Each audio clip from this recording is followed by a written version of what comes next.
part 2 of the lecture on Euthyphro.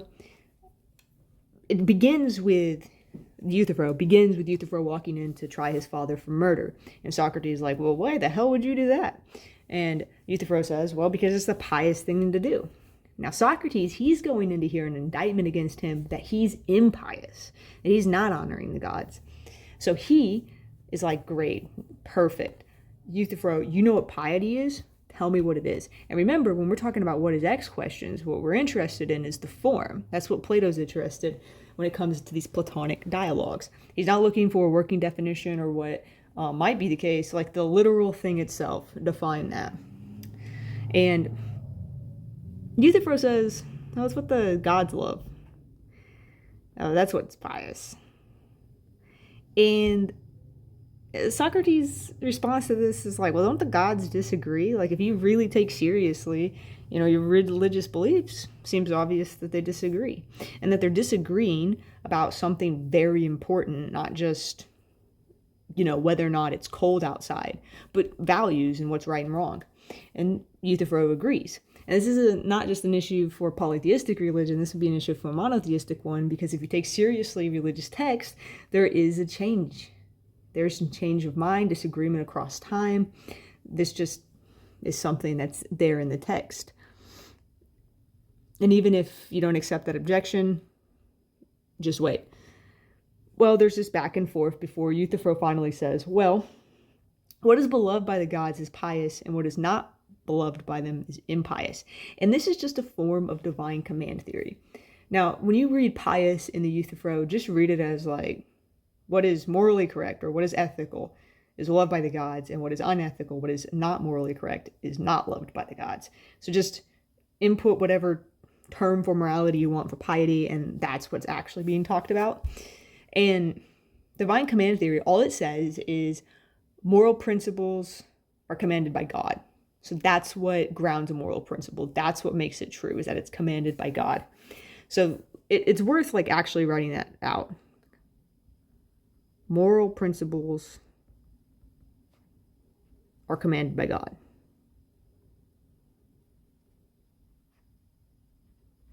So, and it would help if I can write, right? This theta, which is the circle with the line through, that's just a shorthand for God. This means that something is right only if God says it's right, and something is wrong only if God says it's wrong. What does this mean? Well, it means, like, for instance, if God said, don't kill, then killing is wrong, if divine command theory is true. And if God said, well, Abraham, sacrifice your son, that's the right thing to do. That's the morally correct thing to do because God commands it. We can find examples if God came down, the classic one is like, could God command you to kill a puppy? This comes up a lot in the literature because philosophers are terrible critters. And if you're a divine command theorist, at first glance, it seems like, yeah, God could command me to kill a puppy. He's an all-powerful, all-knowing, morally perfect being, and I'd have to accept that that's the right thing to do because I'm a divine command theorist. And that's what's going on at 10A, where Socrates says, we'll soon know better, my good man. Think about it this. Is the pious loved by the gods because it is pious, or it is pious because it is loved? This is called Euthyphro's dilemma. And a dilemma is something, it's a choice between two things that we both find equally repulsive. And in this case, here's the dilemma. If you were a divine command theorist, one of two things has to be the case. One, something is right because God commands it, or God commands it because it is right. Subtle distinction, but it matters. it's sort of like a causality statement here, right? So on the one hand, you have to say that something is right because God commands it, and then morality is arbitrary. It can change. It's not objective. It's not tied down to anything. It's just what God commands is right.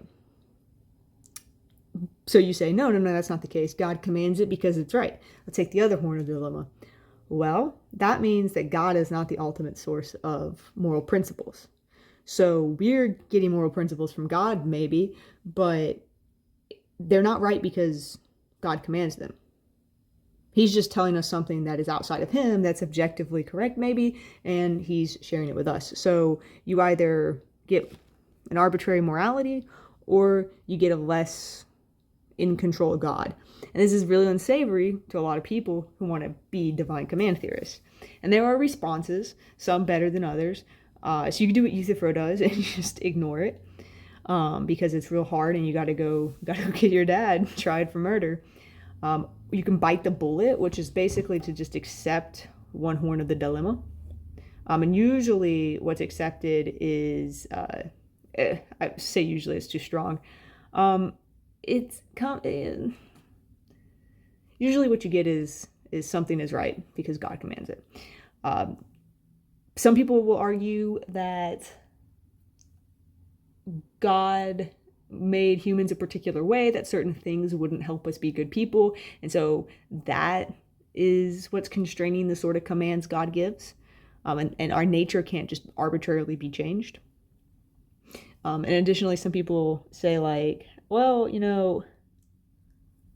why think that God himself doesn't have a set of moral principles for himself, and then all of the commands to us would fall within a more superior set of moral principles. That sounds really complicated, but those are some of the responses that you see. Why would somebody be a divine command theorist? Because not everybody who's religious believes in God is a divine command theorist, but why would somebody be a divine command theorist? Well, there are some advantages. One, there's a metaphysical worldview baked into existence.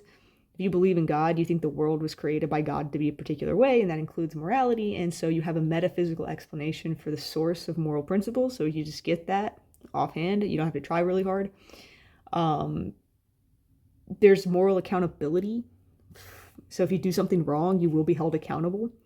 We don't have to devise ways to hold people accountable in our existence. God's watching. And then the third one is like morality is maybe perhaps so demanding that having faith in God makes it possible for us to be moral.